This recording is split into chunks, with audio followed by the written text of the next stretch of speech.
Okay. So I'll take questions. We'll begin with Deep, who has his hand up. Deep, go for it. Sir, I wanted to ask, how does a cell recognize what is damaged or what is not functioning? Good question. Good question.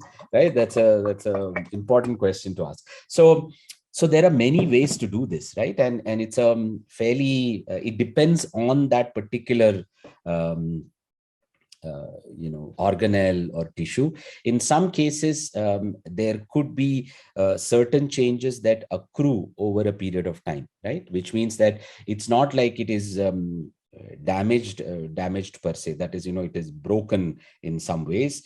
But there could be changes, for example, in the phosphorylation of a protein, right? And this phosphorylation happens over time, and over a period of time, a certain percentage of a certain protein is getting phosphorylated in the cell. And that could be a trigger, right? See, the critical thing here to consider is that there is no, I think, we have a tendency to think that there must be some kind of a sign or a symbol that says, okay, this is the organelle that needs to be kind of sent for processing through the autophagy pathway. It's possible that when these autophagosomes are being formed, that the proteins that are present that are creating these structures may also bind to certain things, preferentially.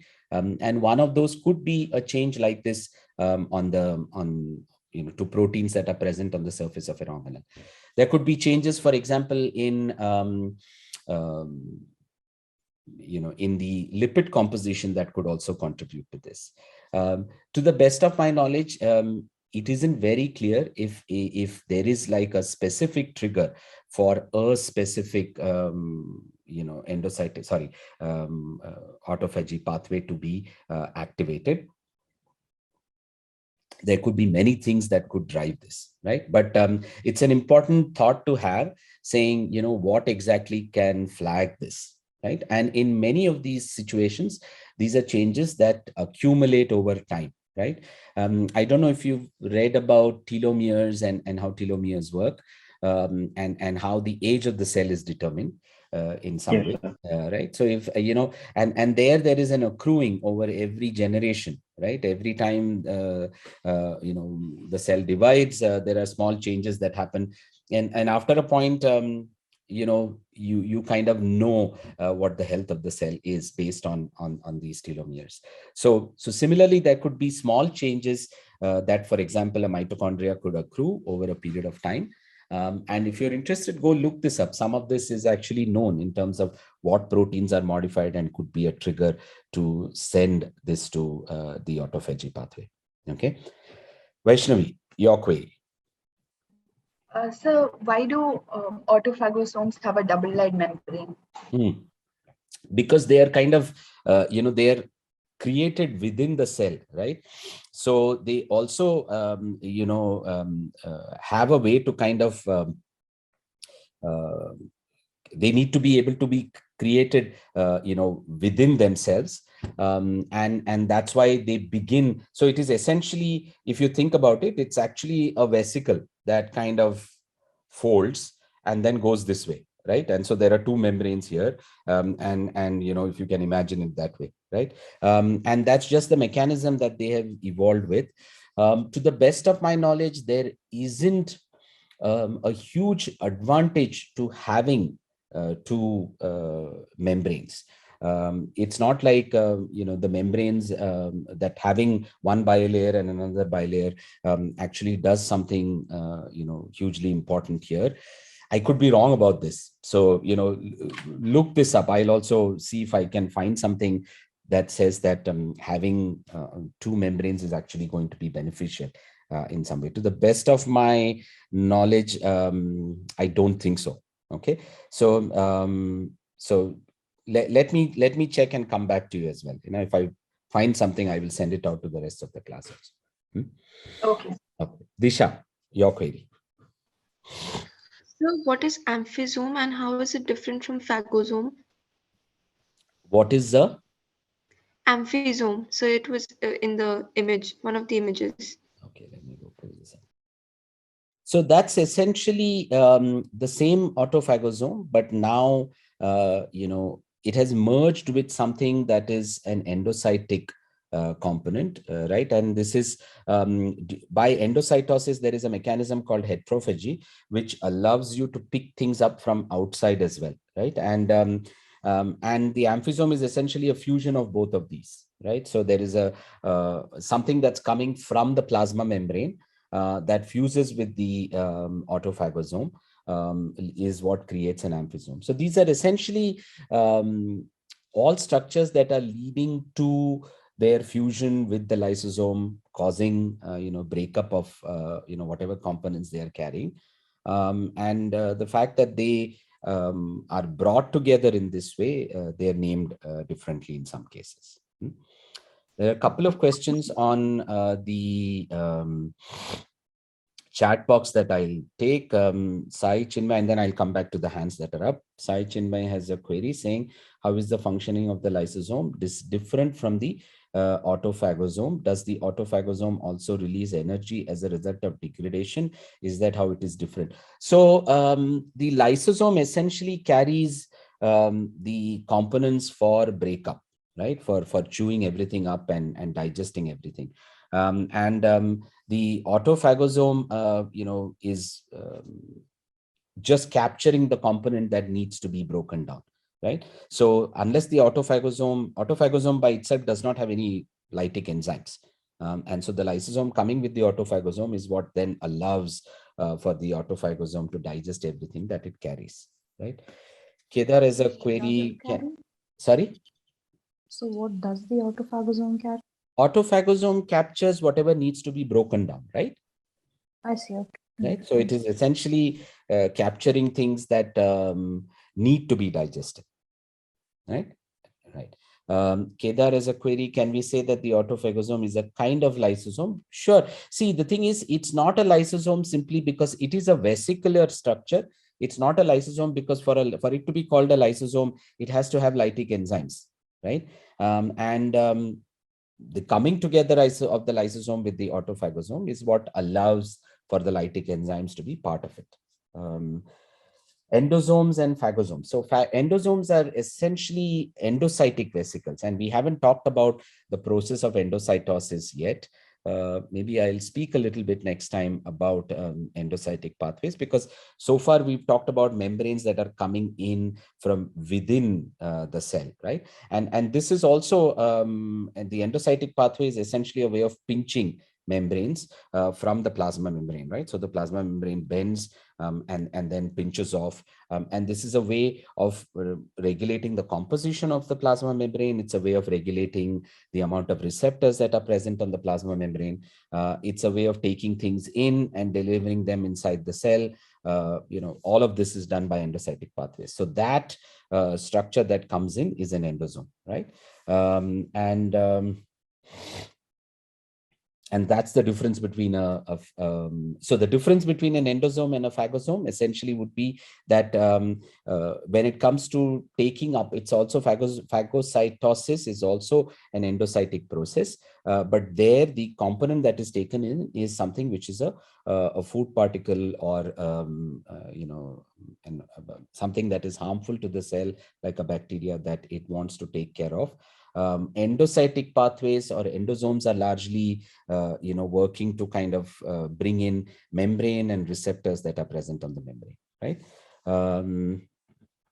Lysosome is basically vesicle. Lysosome is, yes, a vesicle, but it has a vesicle with a very unique pH and, a whole bunch of enzymes that can chew a bunch of different things off, right? And that's why they are different.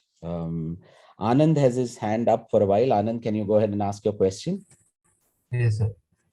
Sir, I wanted to ask that are there any appreciable differences between the lysosome content within a species?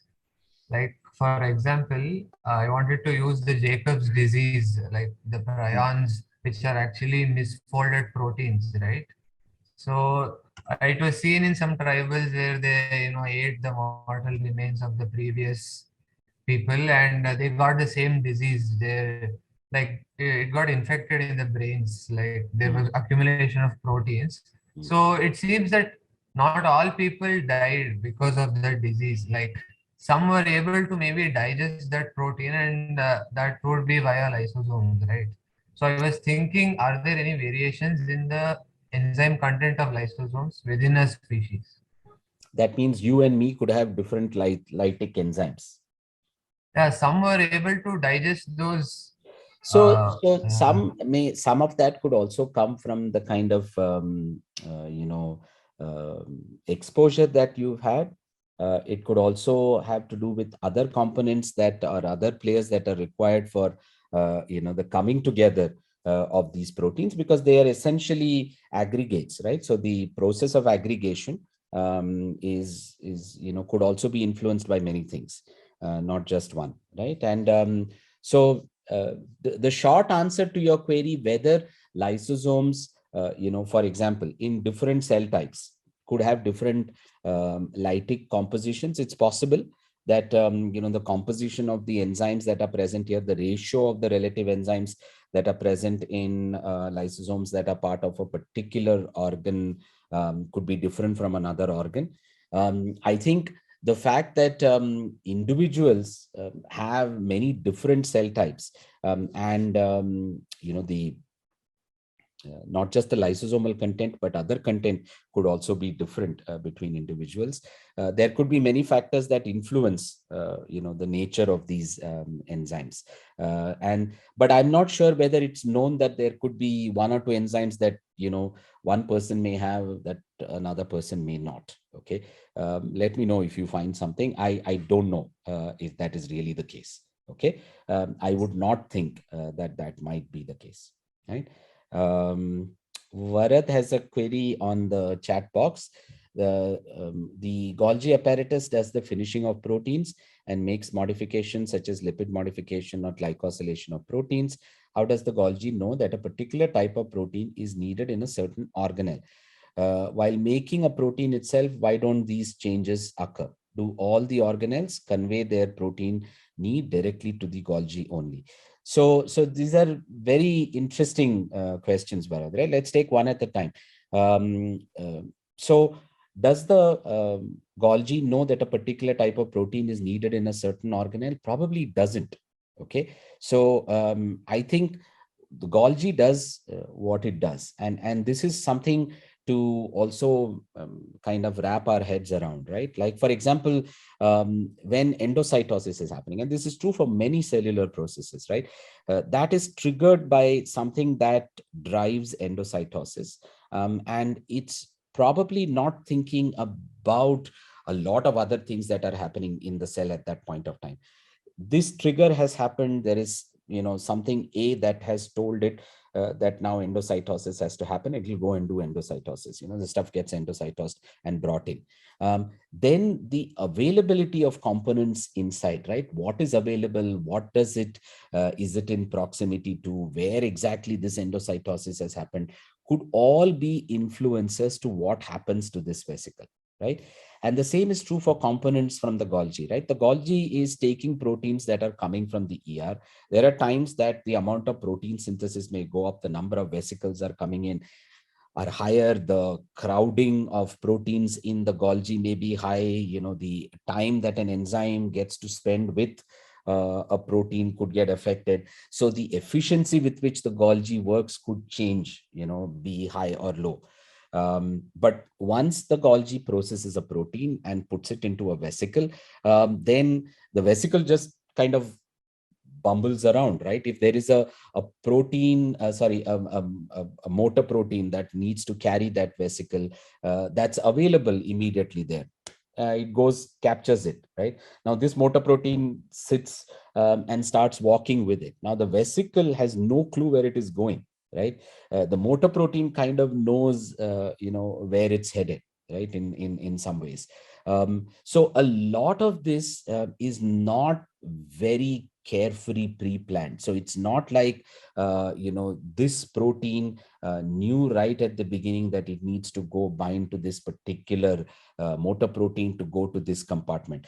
The availability of this motor protein, the fact that, so if there is a protein on this vesicle that can bind this motor protein, there might be proteins on this vesicle that bind 7 other motor proteins too, right? So what decides where this vesicle goes to? The factors that could influence this is, of the 7 motor proteins that it can bind, which of these motor proteins are available there? Maybe 2 are available, right? Now, if 2 are available, what is the relative concentration of these 2, right? Is one present 5 times more than the other, right? The affinity with which they bind, right? The one that is present 5 times more binds with very poor affinity, right? So it will keep binding, falling off, binding, falling off. The one that is less may bind very firmly, right? And that could influence where this vesicle goes to eventually, right? So as much as, there is a way for things to be carried to a particular site, it is influenced by many of these immediate decisions that happen, right? So I don't think the Golgi is thinking, looks at a protein and says, "Arey, this is the protein that you thought my favorite protein hai." So, I think the Golgi just looks at the protein and says, "Arey, I have a protein, I have to process it. Let's look at what signature it has, um, and take care of it," right? Does the Golgi keep track of, how many times it has seen that protein? Probably not, right? Every time it comes, that protein comes, it sees it as new and processes it, right? While making a protein itself, why don't these changes happen? So the mechanism, the machinery, the conditions that are required for the enzymes that work on this, it's possible that there could be a glycosylation enzyme that is sitting right next to the ribosomes. One of the considerations here might have been that the ribosomes are essentially trying to make a protein and have it prepared and sent out, right? And they want to do this as efficiently as possible. Having a lysosomal enzyme sit right next to there will delay a bunch of things, right? Because proteins are being made very rapidly. The glycosylation process is kind of happening at a certain rate. So there is a possibility that keeping them apart allows for things to move at a certain rate and speed here and at a certain rate and speed here. The conditions that are required for these enzymes and the conditions that are required for the ribosomes to function optimally could vary. This could be another reason to kind of keep them apart and separate them as well, right? Do all the organelles convey their protein needs directly to the Golgi? That's not how this works, okay? So remember, protein, it's highly possible that there is a signal that is a receptor that is bound to the plasma membrane that talks to the nucleus to tell that it should synthesize, activate the transcription of a particular gene that now codes for a protein that now is getting made a lot more, right?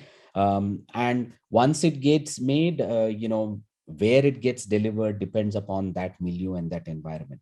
So I don't think organelles per se are doing this, right? It may affect the fact that this receptor is bound eventually leads to the delivery to a particular organelle. But did the organelle actually tell the Golgi? I don't think so, right? Does autophagy happen in non-dividing cells too? How are they able to replace the organelles that are lost?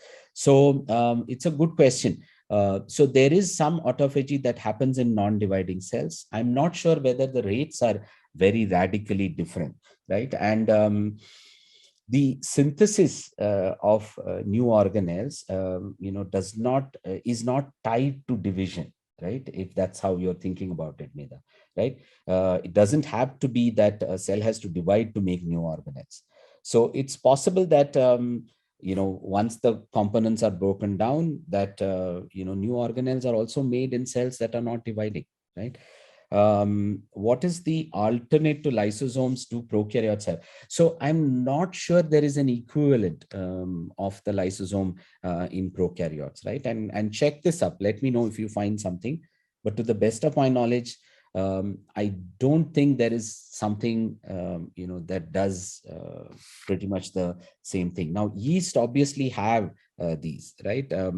but I'm not sure whether prokaryotes, like bacteria, have a lysosomal equivalent or something that actually breaks this down. Let me go look this up as well, right? Sir, And excuse me.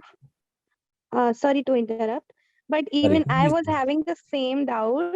sorry, you I have to was identify. One sec, you have to first identify yourself. okay. So I am Vaishnavi. Even I put that hand up because I was also thinking about the same, but I thought it is a silly doubt. Sir, There is nothing called a silly doubt. Okay, as long as but even I was comparing lysosome and amoeba. With that, you showed that slide of processes, right? Endocytosis process and phagocytosis process there, right? right. On that slide. So I was also thinking the same. Even amoeba also taking the food in, and also there are vacuoles also therein, and it is So also amoeba are a different thing, right? I don't think, I think when you say prokaryotes, you're thinking about bacteria, right? I don't think you're thinking about paramecium or amoeba, right? no. I was thinking about unicellular cellular organism, That's microorganism. different. That's not prokaryotes necessarily, right? Okay. Prokaryotes, if you're thinking about amoeba and paramecium, they have slightly different mechanisms of handling this. Yes. So bacteria per se, whether they have lysosome-like structures, let me look up. I'll find out, and what I find out, I will let you know. Okay, sir. Thank you. Okay. Ayush, last question. Sir, in the autophagy, like the 5-step process, I think it was the Scientific American article picture. So in that, the first step was like when there's like a signal, and all of the signals were, they didn't have much to do with like the damaged mitochondria itself. So, sir, my question was, would it be right to say that the autophagy is induced by causes which could damage organelles rather than the damaged organisms themselves? No. Autophagy cannot be. See, the thing here is that the autophagy is part of the natural process of the cell as well. So it's something that keeps happening irrespective of whether there is a damage-inducing agent or not. Now, a damage-inducing agent may increase damage, and therefore cause a need for increased autophagy, right? But in the normal maintenance of the cell, autophagy is important. And so that creation of an autophagosome is probably happening at a steady, constant rate in all cells, right? It doesn't have a lot to eat and process if damage is not a lot. And this is standard, level of processing that it does. But there are situations where there is damage to the cell, and the autophagy process needs to be kind of hastened or sped up. And that's also possible, right? So both scenarios could exist in that sense, right?